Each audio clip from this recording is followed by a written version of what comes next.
All right, guys, this is going to be part 2 of the video. Part 1 ended with me asking you 2 questions to consider while I read the video out loud and you read it silently to yourself.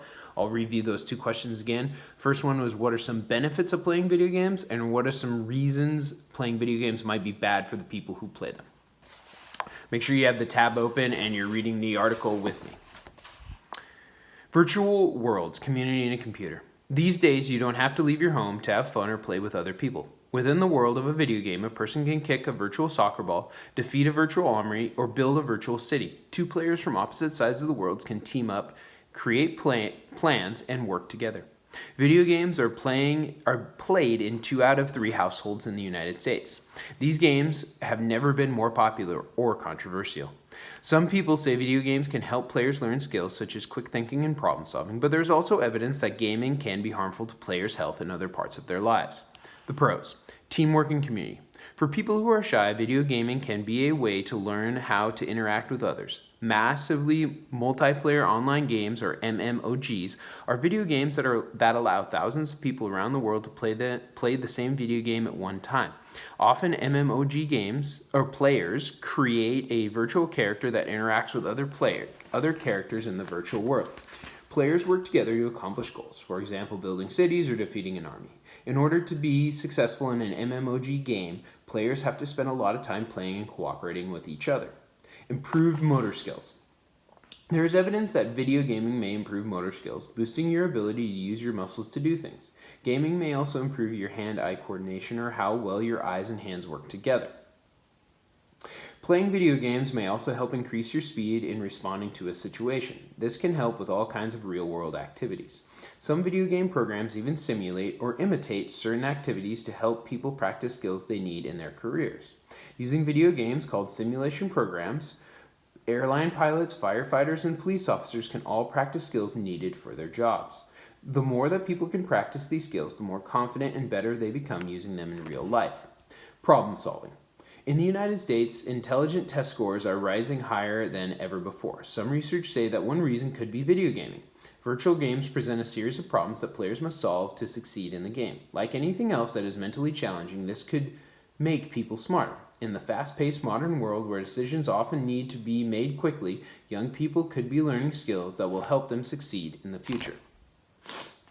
Learning to play. If video games could be used in the classroom, perhaps students would be able to pay more attention to what they are learning. For example, when learning about a historical event such as a battle, students could put themselves in the place of the soldiers to understand the situation better. I'm going to read the caption now of the picture down below. A pilot using a simulation program can practice skills such as performing an emergency landing without getting hurt. Now we're moving over to the next page, so you guys might need to scroll to the next page. This is the cons. Real-world isolation. Video game critics worry that young people who spend too much time playing video games might not learn important social skills needed to make friends and succeed in the real world.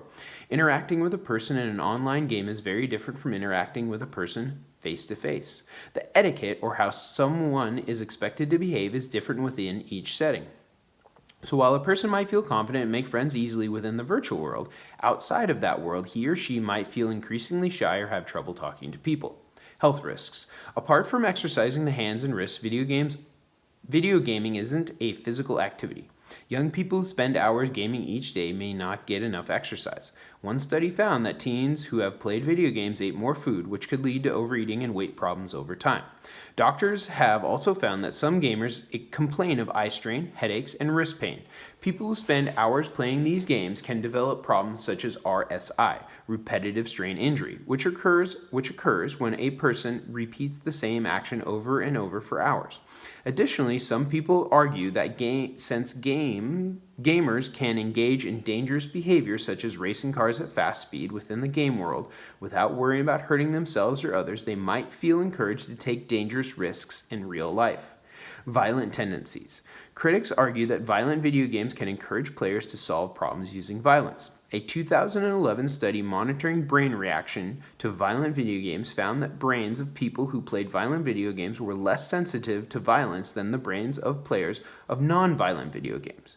Because their brains were less sensitive to violence, players of violent video games were more likely to respond to situations with aggression.